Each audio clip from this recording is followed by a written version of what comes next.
I've never been straight with anybody, so I'm going to tell you something that's true. I hate my family. My older sister moved to America with hardly a goodbye. My dad's dead, and I always hoped my mum would follow him. Well, one day she did.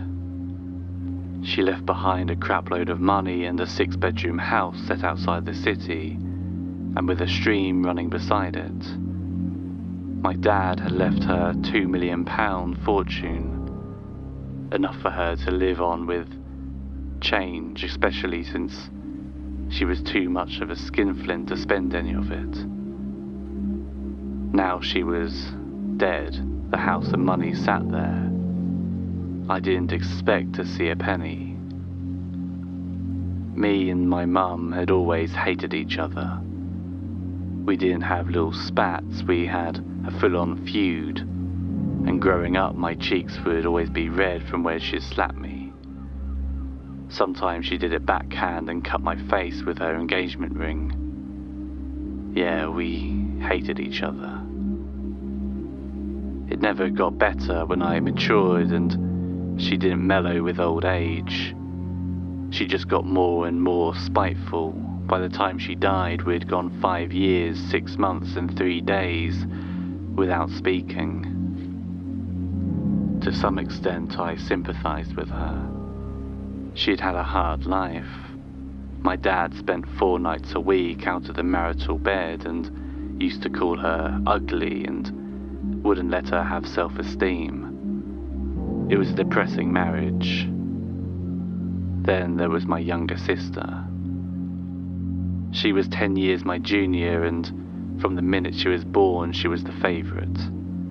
Always getting the hugs Mum never gave me. I don't want to whine, but I resented it, and I was cruel to her. Call it my mother's side getting through. That changed when my sister had her accident. She fell 20 feet out of a maple tree and thumped her head on the floor.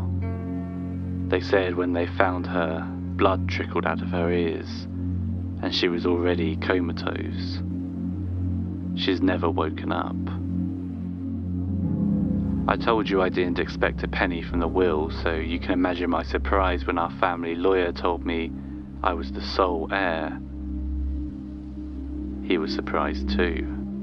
£2 million and a 6-bedroom house were mine, but on one condition. I had to move in and become my sister's sole carer. Caring for a coma victim isn't hard, to be honest. You just have to listen out for irregular beeps on the machines they have her hooked up to. She had nurses who came once a day to check on everything, so I didn't have to do a thing, and I was a millionaire for it. But I hated being in the same house as her. She's my sister and all, but after so long in a coma, you're already dead. That, coupled with how she looked, meant I couldn't see her as my sister. She was a woman technically, but never developed. So she was more like a freakishly tall child. Her bones stuck out, her skin was grey, and her face had the absent look of a corpse. At the beginning, it was unnerving sleeping in the room next door to her.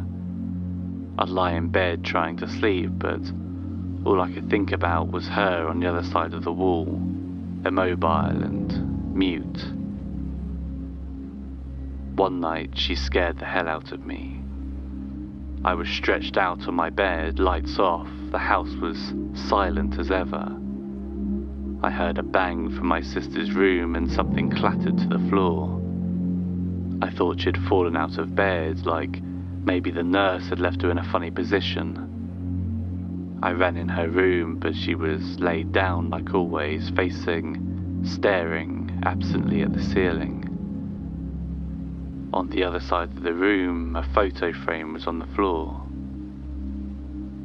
A few nights later, the nurse called in sick, so I checked on my sister myself. I made sure she was nowhere near the edge of the bed. I'd gotten paranoid and switched off the light. It was too early to go to bed, so I had a few drinks. The thing about my bladder is it only acts up when I'm in bed. And sure enough, as soon as I tried to go to sleep that night, I had an urge to go to the toilet. On the way there, I noticed my sister's door slightly ajar. I probably hadn't closed it right, but after the photo frame incident, I thought I'd better check. Everything seemed fine, but when I looked at my sister, I was sure she was wearing a different gown. I wouldn't have bet my mum's house on it, and you write that sort of thing off, don't you? It must have been a trick of the brain. That explanation satisfied me, and I slept for a few hours.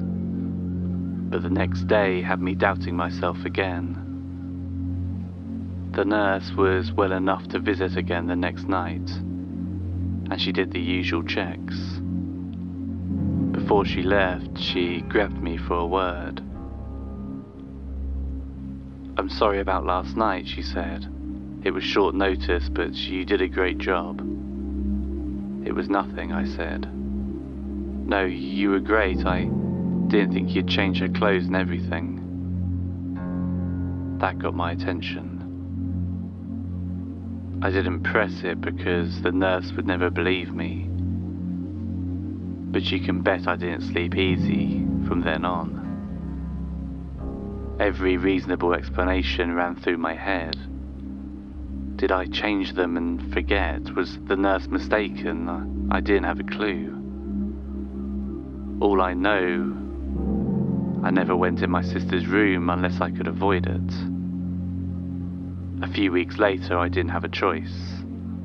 The machines she's hooked up to have alarms, and one night they started making a racket. I got myself into her room as quick as I could, and as soon as I did, the alarms stopped. It was a big relief. Then I looked at my sister's face. Her mouth was wide open, an enormous cavity aimed at the ceiling, the corners of her lips crooked.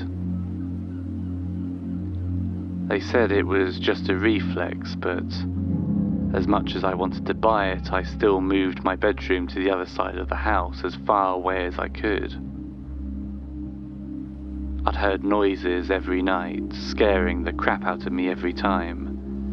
I lost sleep and I was a stressed out wreck. As pathetic as it sounds, I didn't dare go check on her. And then something happened that made me move out of the house. It was a rare night where I felt like I was going to get some sleep. I was in the in-between stage where you know you're on the edge of sleep, but not quite there yet. Then my bedroom door opened and banged shut. It shook me straight out of drowsiness and I sat up in bed. I could feel something in the room with me, and it wasn't right.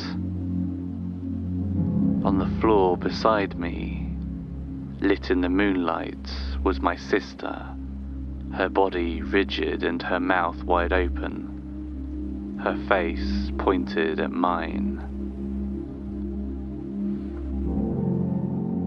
Thank you for listening, and if you enjoyed this video, please remember to subscribe to the channel and like the video, as it helps more people to find it. Join me for live streams on TikTok several times a week. You can find my profile in the description, or just search Bad Dream Baby.